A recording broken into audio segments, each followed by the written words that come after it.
কয়েকদিন আগে যুদ্ধকালীন পরিস্থিতিতে গায়ক রূপঙ্কর বাগচি মন্তব্য করলেন, I believe that only music can stop terrorism. অর্থাৎ বাংলা করলে দাঁড়ায়, আমি বিশ্বাস করি একমাত্র মিউজিক পারে সন্ত্রাস বন্ধ করতে।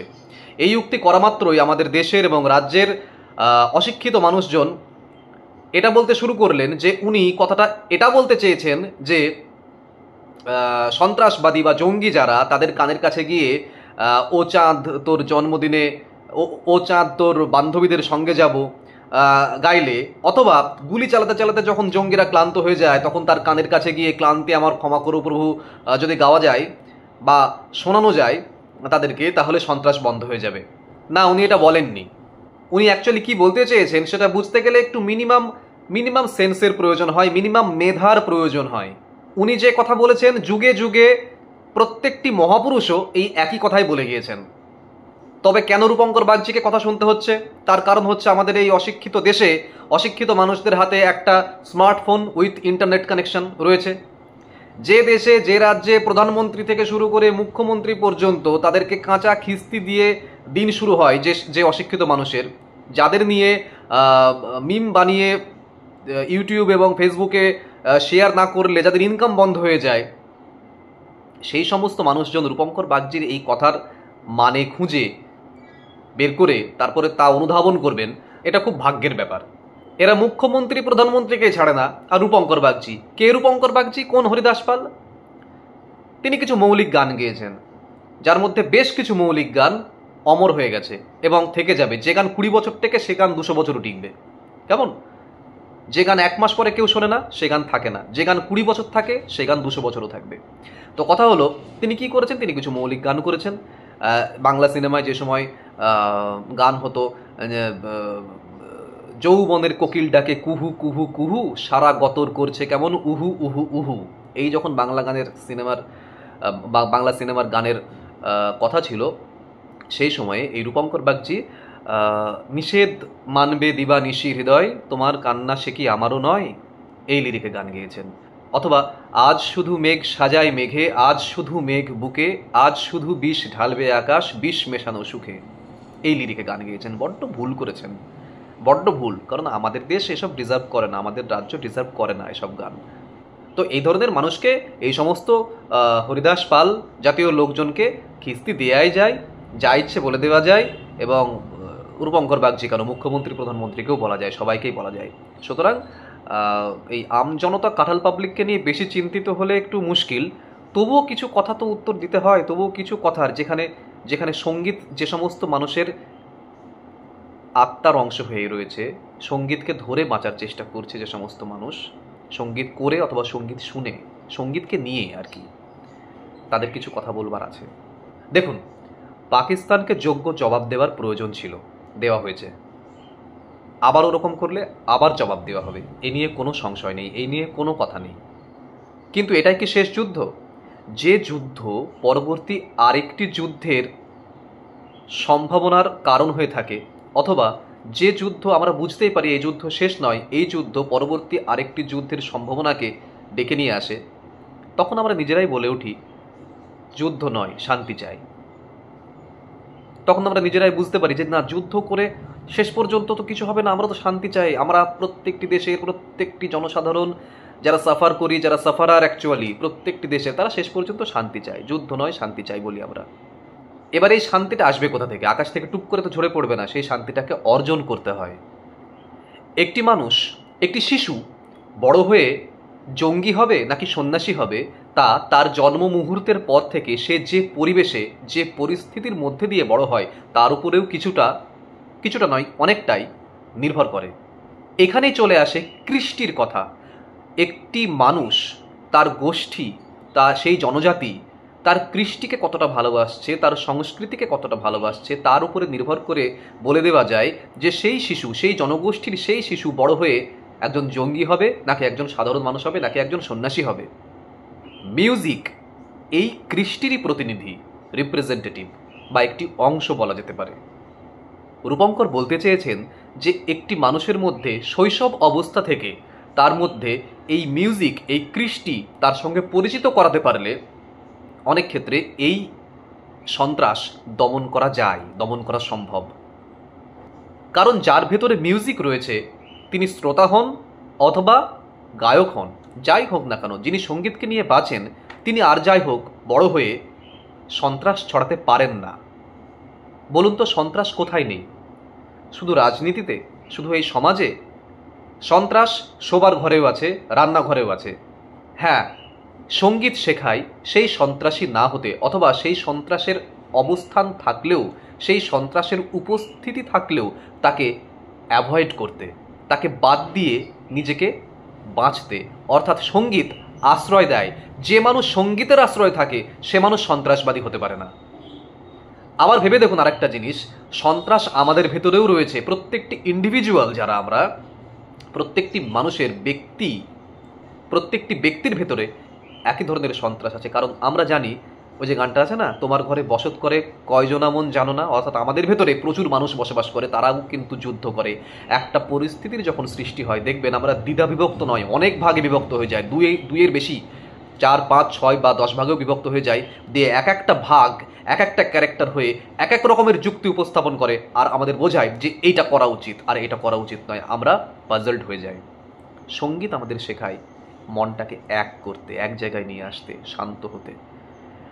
যে জিনিস আমাদের মনকে শান্ত করে এবং মনকে একত্রিত করতে সাহায্য করে, ছোটবেলায় বলে না বাবা মা, এক মনে পড়তে বস, অর্থাৎ মন ছিন্ন ভিন্ন হয়ে থাকে। এই এখানে বসে আছি, পড়াশোনা করছি, কিন্তু মন পড়ে আছে খেলার মাঠে অথবা ভিডিও গেমে। সুতরাং মন আমার দ্বিধা বিভক্ত, তাই মা বাবা বলেন এক মনে পড়তে বসতে। সঙ্গীত আমাদের শেখায় এক মনে থাকতে, আমাদের মন শান্ত করে, আমাদের মনকে গুটিয়ে নিয়ে আসে, গুছিয়ে নিয়ে আসে এক জায়গায়। তো যে জিনিস আমাদের মনকে শান্ত করে এবং আমাদেরকে গুছিয়ে দেয়, সে কখনো সন্ত্রাস সৃষ্টি করতে পারে না, সে সন্ত্রাসের বিরুদ্ধে থাকে। আচ্ছা, আপনারা রূপঙ্করকে নিয়ে পড়লেন, কিন্তু সত্যজিৎ রায় আজকে থেকে কতদিন আগে সেই গুপি গাইন বাঘা বাইনে তিনি আমাদের শুনিয়ে দিলেন, তোরা যুদ্ধ করে করবি কি তা বল, রাজ্যে রাজ্যে পরস্পরে যুদ্ধে অমঙ্গল। এত সহজভাবে, এত সুন্দরভাবে যে দুটো কথা বললেন, যে তোরা যুদ্ধ করে করবি কি তা বল, রাজ্যে রাজ্যে পরস্পরে দ্বন্দ্বে অমঙ্গল। তো এই গান উনি যদি আজকে শোনাতেন কোনো সিনেমায়, তাহলে হয়তো দেশদ্রোহী বলে ওনাকে জেলে ভরে দেওয়া হতো, অথবা রূপঙ্কর বাগচির মতো রেপ্ট হতে হতো রোজ সোশ্যাল মিডিয়া, অশিক্ষিতের চায়ের দোকান যেটা। আবারও বলছি, পাকিস্তানকে যে পরাস্ত করা গেছে, পাকিস্তানকে যে জব্দ করা গেছে, সেটার প্রয়োজন ছিল, আবার হয়তো সেই প্রয়োজন পড়বে। কিন্তু যুদ্ধ বিরোধিতার কথা বলা মানে তো যুদ্ধের বিরোধিতা করা নয়। যুদ্ধ বিরোধিতা কথাটার মানে হলো, যে যে কারণে যুদ্ধ হচ্ছে, যে ভালোবাসাহীনতার জন্য যুদ্ধ হচ্ছে, সেগুলোকে সরানো, সেই মননকে তৈরি করা, যাতে ভালোবাসাটা গ্রো করে, যুদ্ধ না হয়। প্রত্যেকটি যুদ্ধবিরোধী কবিতা, প্রত্যেকটি যুদ্ধবিরোধী গানের এই একটাই উদ্দেশ্য, আর কিচ্ছু নয়। এই পৃথিবীর যে কোনো মানুষ, তিনি হিন্দু হন, মুসলিম হন, খ্রিস্টান, শিখ, জৈন, তিনি যাই হন না কেন, তিনি যদি এই দুটো লাইন আত্মস্থ করেন এবং ভেতরে গ্রহণ করেন, যে তোরা যুদ্ধ করে করবি কি তা বল, রাজ্যে রাজ্যে পরস্পরের যুদ্ধে অমঙ্গল, এই দুটো লাইন যদি ভেতরে গ্রহণ করেন, তিনি সন্ত্রাসবাদের পক্ষে থাকতে পারেন না, তিনি কোনোদিন সন্ত্রাসী হতে পারেন না, সন্ত্রাসের আবহ তার দ্বারা নির্মিত হতে পারে না। বাংলাদেশের একজন জনপ্রিয় মুসলমান শিল্পী রয়েছেন, গান করেন, শায়ান। আমাদের সাংবাদিক বন্ধু যখন চিৎকার করে বলেন যে একই বৃন্তে দুইটি কুসুম, কিসের কুসুম, কিসের কুসুম, তো সেই সময় যখন প্রথম দেখেছিলাম ওই ভিডিওটা, তখন শায়ানের কথা মনে পড়েছিল। তো শায়ানের একটা গান আছে, আমি মুসলমানের মেয়ে, উঠি আজানের সুরে গেয়ে, বলি থাক ইসলাম থাক, এটা মুসলমানের ডাক, আমি হিন্দুর সাথে মিশি, তারা আমারই তো মাসি পিসি, যাব খ্রিস্টানের বাড়ি, নেই আমার ধর্মে আড়ি, যত ধর্মের ফুল তুলে তার কাটাগুলি গেছি ভুলে, আমি কোথাও আটকে নাই, আমি সবার জন্য গাই, আমি সাচ্চা মানুষ কিনা, তাই কাউকে করি না ঘৃণা, আমি বলি না নিপাত যাক, বলি সব থাক সব থাক, যদি শয়তানেরাও আসে লড়ে পরাজিত করি তাকে, তবু তারও অধিকার রাখি, আমি তারও তো বিপদে থাকি, তাকে মানুষ বলেই ডাকি, বলি যারা আছো যেখানে, থাকো সকলে সসম্মানে, আমি ছাড়ি না কারোর দাবি, আমি সব্বার কথা ভাবি, আমি বিধাতার সাথে চলছি, আমি তারই সুরে কথা বলছি, এই ভুবন সবার জন্য, আর যে যার জন্মে ধন্য। এই তো উনি মুসলিম হয়েও তো উনি সব কিছুর ঊর্ধ্বে উঠছেন। ভ্রাতৃত্ববোধের কথা বলছেন। আচ্ছা একটা কথা বলুন তো, আমাদের ইতিহাসে এত যুদ্ধের কথা পড়ানো হয় বাচ্চাবেলা থেকে, কিন্তু এত এত যুদ্ধের কাহিনী, সেই যুদ্ধ কেন হয়েছিল, কে কে করেছিল, বড় বড় কোশ্চেন হয়, সেই যুদ্ধ সফল হয়েছিল বা কেন হয়নি, না হওয়ার কারণ পয়েন্ট করে আমাদের লিখতে হয়। আচ্ছা, শ্রীচৈতন্যদেব বা কবিরকে নিয়ে এইটুকু লেখা থাকে কেন? কেন শ্রীচৈতন্যদেব যে ভালোবাসার প্রচার করেছিলেন, তিনি যে প্রেমের কথা বলেছিলেন, তা নিয়ে বিস্তারিত কোনো জায়গায় কোনো কিছু লেখা থাকে না কেন? কেন এইটুকু, এই 5টা লাইন, তাও আবার পাশে একটা ছবি দেওয়া থাকে, পেজটা স্প্লিট হয়ে যায় মাঝখান থেকে, ভাগ হয়ে গিয়ে এই ছোটো ছোটো 4-5টা লাইন থাকে এবং তার পাশে একটা শ্রীচৈতন্যদেবের দুহাত তোলা একটা ছবি থাকে।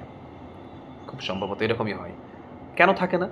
এর কারণ একটাই, যুদ্ধ ভালোবাসাকে ভয় পায়। এই পৃথিবীতে একটিমাত্র অনুভূতি রয়েছে, একটিমাত্র ইমোশন রয়েছে যা দিয়ে পৃথিবী পাল্টানো যেতে পারে, তার নাম ভালোবাসা। যুদ্ধ এই ভালোবাসাকে ভয় পায়, যে কারণে ইতিহাস বইয়ে কোথাও কোনো জায়গায় এতটুকু প্রেমের কথা লেখা থাকে না। তো যে অনুভূতি যা দিয়ে পৃথিবী পাল্টানো যেতে পারে, সেই ভালোবাসা, সেই ভালোবাসারই একটি প্রতিরূপ হচ্ছে সঙ্গীত।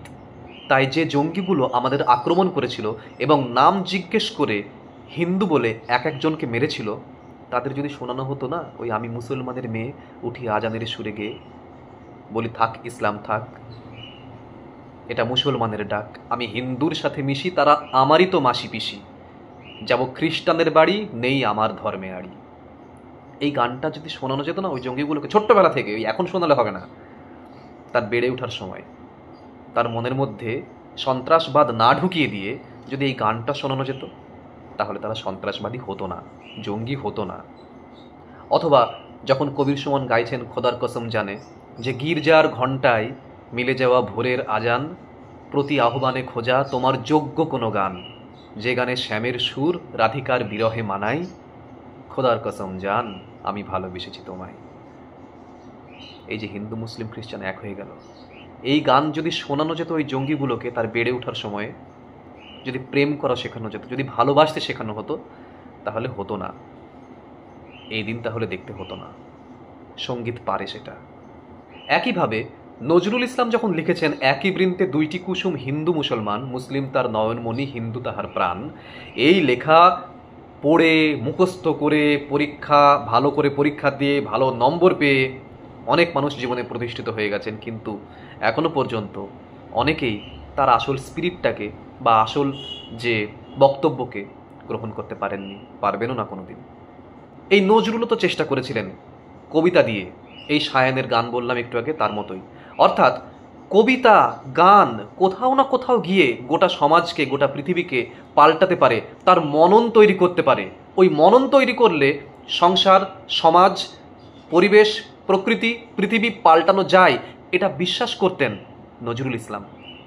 আমাদের ব্যর্থতা যে আমরা সেগুলোকে গ্রহণ করতে পারিনি, পারবও না কোনোদিন। এই কৃষ্টি, এই কবিতা, এই গান যদি একদম শৈশব অবস্থা থেকে মানুষের মনের মধ্যে গেঁথে দেওয়া যায়, তবে সন্ত্রাসবাদের জন্ম হতে পারে না। তাহলে নজরুল ইসলাম যদি বিশ্বাস করতে পারেন যে গান গেয়ে বা কবিতা লিখে পৃথিবী পাল্টানো যেতে পারে, আমাদের ফেসবুকীয় পণ্ডিতগণ কি তার থেকে বেশি দার্শনিক হয়ে উঠেছেন?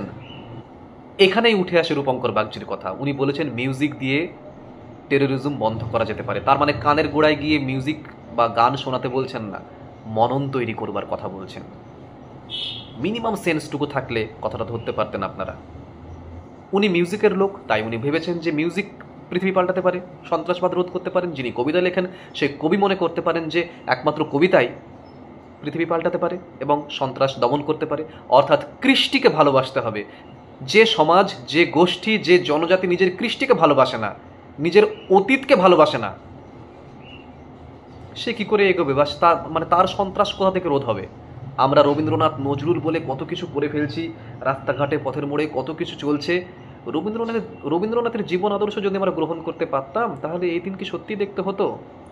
বুকে হাত দিয়ে বলুন প্রত্যেকটা মানুষ, যে রবীন্দ্রনাথ যে জীবন দর্শনের কথা বলে গেছেন, তার 1% যদি আমরা গ্রহণ করতে পারতাম ভেতরে, রবীন্দ্রনাথ হোক বা নজরুল হন, এই দুই নিয়েই তো আমাদের কিছু আমরা কিছু বুঝি না। তো রবীন্দ্রনাথ এবং নজরুলের এই জীবন আদর্শ, তার যদি 1% আমরা গ্রহণ করতে পারতাম, আজকে সমাজে, রাজ্যে, দেশে, সারা পৃথিবীতে এই জিনিসকে আমরা দেখতে পেতাম? এই দিন কি আমাদের দেখতে হতো?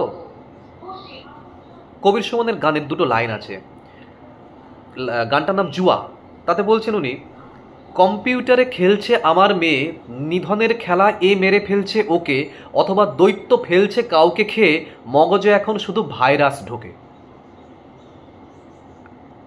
অর্থাৎ একটি ছেলে বসে বসে ভিডিও গেম খেলছে, বা একটি মেয়ে বসে বসে ভিডিও গেম খেলছে, সেখানে যুদ্ধ চলছে, একে অন্যকে মেরে ফেলছে, রক্ত ভেসে টেসে যাচ্ছে, ইত্যাদি অনেক কিছু আমরা দেখি, প্রচণ্ড ভায়োলেন্স দেখি। আচ্ছা, আমাদের বাবা মায়ের মধ্যে আমরা কতজন আছি যারা এই এই এই ধরনের ভিডিও গেমগুলো তার কাছ থেকে কেড়ে নিয়ে তাকে আমরা গল্পের বই উপহার দিই?